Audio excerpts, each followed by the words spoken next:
The real messianic is me. Shalom.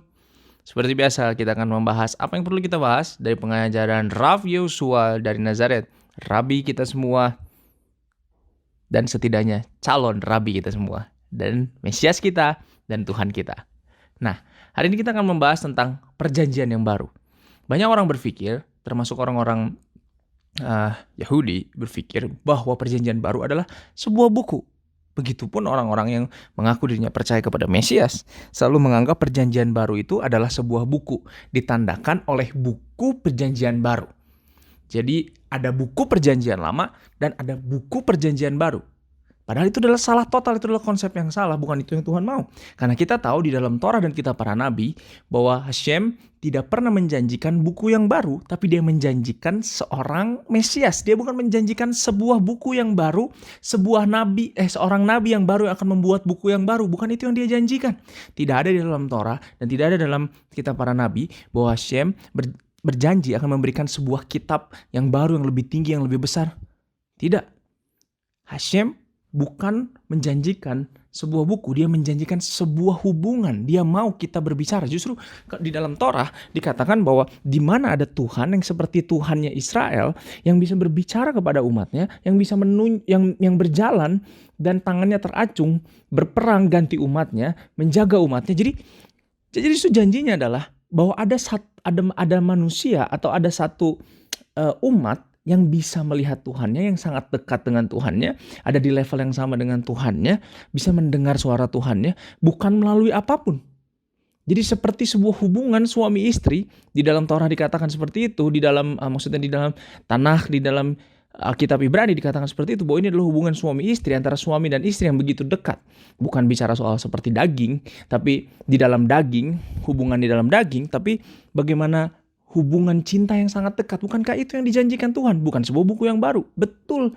Jadi buku perjanjian baru yang dikira orang-orang Yahudi adalah buku yang menggantikan Torah, itu salah sama sekali. Mungkin ada orang yang melakukan itu, tapi kita semua salah paham.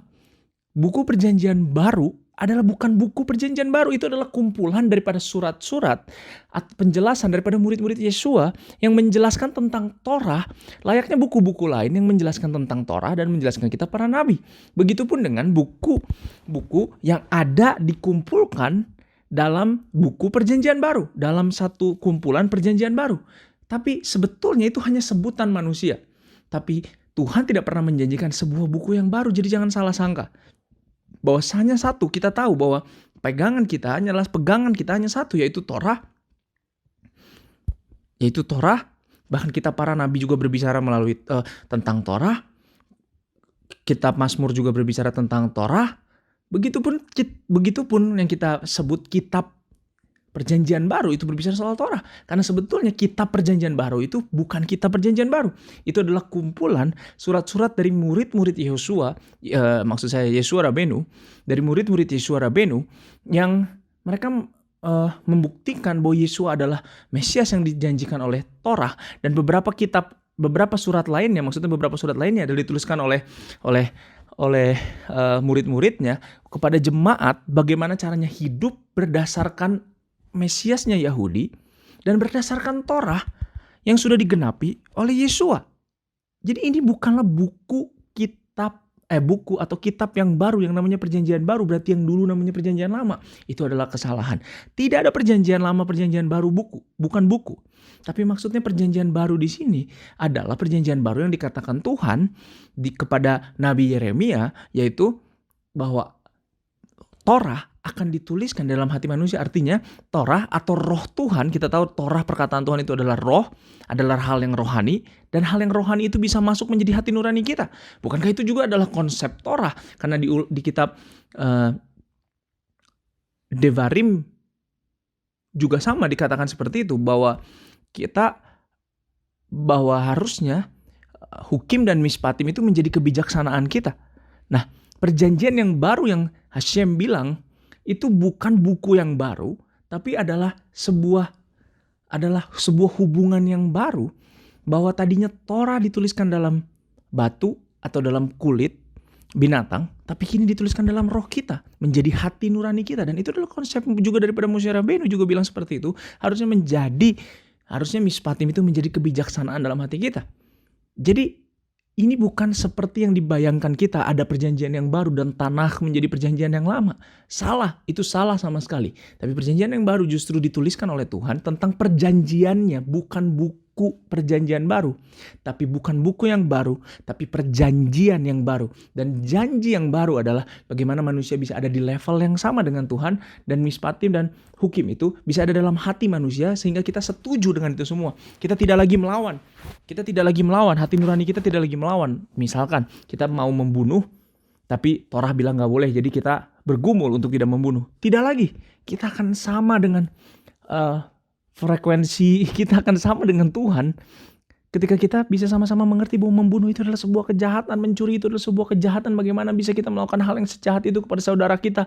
Ada kasih yang sama seperti dengan kasih yang Aba miliki dan berikan kepada kita. Begitulah kira-kira seharusnya perjanjian yang baru, hidup dalam perjanjian yang baru. Nah, ditandakan oleh apa perjanjian yang baru ini?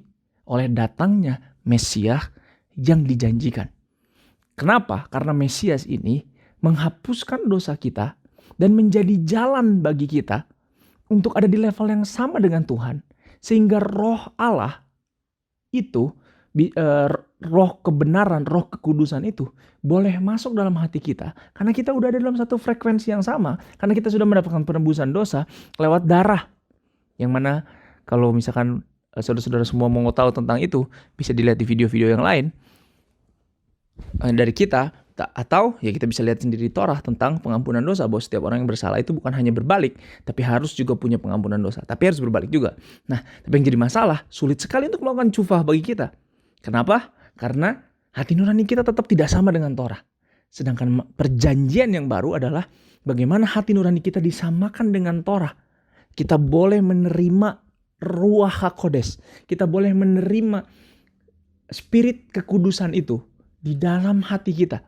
Kita bisa bayangin, kenapa tadinya kita nggak bisa? Karena kita berdosa, kita keji, kita najis. Tapi kita disucikan kembali, kita dibawa kembali ke Taman Eden, ke Gan Eden. Kita kembali dibawa lagi melalui Mesias. Kita kembali dibawa kepada Bapa. Kita ada di level yang sama dan boleh menerima rohnya. Yang kita tahu rohnya adalah sebuah kebenaran. Dan roh itu menjadi hati nurani kita. Dan kita menjadi setuju dengan Tuhan, sama dengan Tuhan, pikiran kita sama dengan Tuhan. Itulah perjanjian yang baru. Bukan buku perjanjian baru. Bukan agama perjanjian baru. Tapi janjinya yang baru. Janjinya yang baru adalah Torah dituliskan di hati kita. Itu sebetulnya bukan janji yang baru. Tapi itu sebenarnya bukan janji yang baru, karena di Torah kita udah pernah baca itu. Harusnya memang seperti itu. Jadi jangan salah sangka. Jangan takut untuk melihat buku yang membuktikan bahwa Yesus adalah Mesias. Mari kita coba dulu, kita lihat dulu, kita baca sekali lagi. Dan kita lihat apakah benar Yesus itu ada yang dijanjikan oleh Tuhan. Dan jangan lupa untuk berdoa dan bilang kepada Tuhan, Tuhan, tolong bukakan kepadaku, karena aku tahu Engkau mencintaiku. Bawa aku untuk melihat Mesias itu, sehingga aku bisa ada di level yang sama dengan Tuhan, dan bisa kembali punya hubungan yang sangat erat dengan Tuhan. Seperti yang dikatakan juga oleh Nabi Yeremia juga, bahwa suara kegirangan itu, karena mempelai pria dan mempelai wanita kembali bersatu, akan kembali muncul di Yerusalem dan Yehuda, di Israel. Dan bagi seluruh orang-orang dan keturunan Israel. Dan satu hari kita semua bisa berkata, the real Messianic is me.